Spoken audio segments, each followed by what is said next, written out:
These are the most emotional moments in racing history. It's very difficult to describe, it's very difficult to say. Yeah, I'm obviously very disappointed, And we gotta start here. This guy's the most unlucky racing driver in history. From losing a race due to no fault of his own, to even losing the championship at the last lap. We're expecting Massa. He has done everything he needed to do. Oh my goodness me, Hamilton's back in position again. 2008 Formula One World Champion. Felipe Massa has suffered through it all, but even though he can't get those opportunities back, he's still got one more chance to shine. In September 2016, Massa first announced that he will retire at the end of the year, so naturally, when he got to the last race, it was already pretty emotional. But what made it more meaningful was that the last race was actually his home race, the Brazilian Grand Prix. It was a rain start in Brazil, like always. But still, Massa maintained his position. He even started to get closer and closer to overtake. Clearly, he wanted this race to be a special one. But sadly, it seemed like destiny had other plans for him. When the race conditions got worse, things went crazy. Many drivers crashed. They simply couldn't control it anymore. But the worst part of it all was that it took away the home hero as well. Oh, and there is Felipe Massa in his final Grand Prix. Man, Massa's career has already been full of disasters. But this one, and this was something else. Acabei de correr. Quer ser jogador de futebol. De Fórmula Renault. Clearly, the timing couldn't be any worse. Man, that sucks. But this moment was even more emotional. This driver became world champion, but didn't live to see it. Jochen Rindt was a multiple F1 race winner, even Le Mans winner, and that too with Ferrari. But in the beginning, Jochen had a rough start in his career. But because he was so talented and a hard worker, he finally got the opportunity to race in F1 in 1969. And right from the beginning, it was magic. Jochen was so great with his Team Lotus car that immediately he started to outpace the great Graham Hill. And trust me, that's a big deal. He got so good that literally by next year, he started to fight for the championship. Right from the gate, he won 5 races out of the first 8, thus giving him a commanding lead. Clearly, he must be very happy with his performance. But sadly, that happiness went away very soon. Just a few days later, Jochen's friends and fellow competitors, Piers Courage and Bruce McLaren, both passed away due to racing crashes. This had a huge impact on Jochen. He was so devastated that he even thought of retiring from racing, especially since he had a young daughter. But sadly, he didn't. At the next race's practice session, Jochen took his Lotus out of the pits, but unfortunately, he never made it back. During that practice, Jochen had hit the guardrail at Parabolica. He suffered major injuries, which ultimately took away his life. In the remaining races, no one was able to surpass Jochen's points total. He was so far ahead of his competitors that ultimately, Jochen was declared as the F1 World Champion. Man, I wish he would have retired. May he rest in peace. Now, some racing stories fortunately didn't end this way, but that doesn't mean they weren't emotional. Take Esteban Ocon, for example.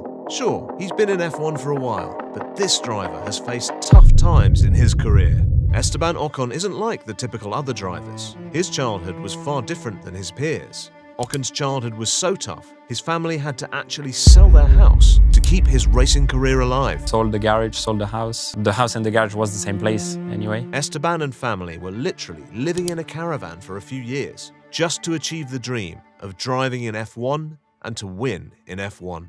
And then, the opportunity came. Esteban started his F1 career with Force India, and right from the beginning, he started to show his talents. I mean, he was killing it.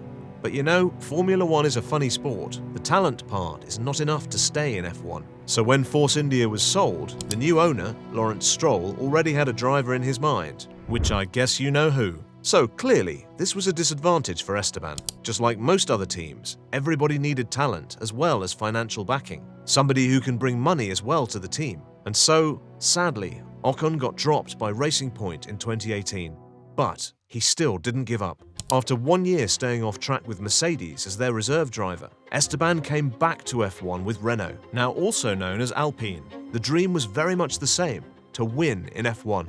But that was impossible, at least at that time. Renault weren't quick enough to be at the top, so for the first couple of years, no races were won by Esteban, not even a podium. But then, the opportunity finally came at the Hungarian GP. Now, Alpine was still not fast enough to win the race, But due to multiple events, And there's Lando Norris touched with Perez, and that's the Alfa Romeo and Alfa Tauri getting cooling down the order. Yeah, Max Verstappen has got caught out with... somehow Esteban found himself leading the race. He was doing everything he could to win. He even held off the great Sebastian Vettel. I know how aggressive Seb is, and quickly I realized my weaker spot was turn 1. Almost Sebastian Vettel getting past Esteban Ocon. Yeah, I've managed to hold him off. But still, turns out it wasn't enough. Esteban had one more challenge to face: Lewis Hamilton. After the Mercedes legend dropped to the back of the grid, he was catching up fast. He already went up from P14 to P5 with about 20 more laps remaining. So given the Mercedes pace, and of course Lewis Hamilton, it was only a matter of time before he takes over the lead. So now Ocon needed some kind of miracle. After all, it was a once-in-a-lifetime opportunity for him. Finally, he could fulfill his dream, his family's dream. And then the miracle happened. And the name of that miracle? Fernando Alonso. Alonso stays ahead, but this is going to carry on and on. Fernando Alonso gets better traction. Alonso defended so well, he kept the faster Hamilton behind for more than 10 laps. And when Hamilton finally overtook him, unfortunately, it was too late for him. With little laps left, Ocon had a sufficient lead in front. And so, after 70 laps of hard racing, after more than 10 years of sacrifice, No one's challenging Ocon for the win now. Ocon wins the Hungarian Grand Prix. I could not be more pleased for that man. now that's a dream come true. But now, here's the most heartbreaking moment, which brought the entire world together. In the mid-2000s, Michael Schumacher got the second most race wins at the time in F1. It was a big achievement. But when Schumacher got to hear about this, the unexpected happened. Do those records mean a lot to you? Yes. Thanks, Michael. Michael rarely shows this type of emotion. He's the 7-time champ and even had 91 race wins in his career, both of which are record numbers, by the way. But for either of those, he was never this emotional. So why did this second most race wins record mean so much to him? Well, it's all because of what happened on the dreadful day in 1994. At the San Marino Grand Prix, Roland Ratzenberger, who had competed in just 3 F1 races, crashed his car into a wall during qualifying at 195.7 miles per hour. Unfortunately, the crash was so extreme, it resulted in his loss. It was truly a sad time for F1. All the drivers were shaken by this. But unfortunately, that wasn't all.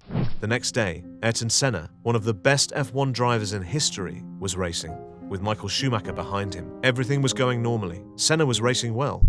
But then, suddenly, the whole universe changed. Ayrton Senna crashed. He crashed badly. He lost control and hit an exposed concrete barrier at a speed of about 192 miles per hour. In just a second, the whole racing community came to a standstill. World motor racing champion Ayrton Senna crash at this afternoon's San Marino Grand Prix. The incident was completely horrifying. Red flags came out and the race crew started to take Senna to medical care. But unfortunately, it wasn't of much use. The crash was so severe that sadly, Senna didn't make it. 3 times world motor racing champion has died after crashing. The world lost a legend that day. There are even rumours that Senna was considering not to compete in that Grand Prix, as he was so devastated by Ratzenberger's passing. But sadly, the Brazilian decided to race. It was even revealed that an Austrian flag was recovered from Senna's car, showing the Brazilians' intent of raising the flag in honour of Ratzenberger at the end of the race. This shows the kind of guy Senna was. Ayrton Senna has been the face of racing since the day he joined F1. His natural abilities, insane work ethic, and his helpfulness made him one of the greatest drivers in history. When another racing driver, Eric Comas, had crashed badly in Spa 1992, Senna literally stopped on track, got out, and risked his own life to help Comas. This is why Senna's a legend. And because of this, his presence was much bigger than just in the racing community. When Senna passed away, the government of Brazil had declared 3 days of national mourning. The whole country came to a halt. No one could believe it. Even Michael Schumacher couldn't feel anything after that San Marino incident. I can't feel satisfied. Never have seen something like this. And so, when Schumacher got the second most race wins record in that 2000 race, it meant that he had now won the same number of races as Ayrton Senna. This is what Senna meant to the world. A legend who graced us with his talents on track, who even gave away millions to support underprivileged children. That, my friends, was Ayrton Senna.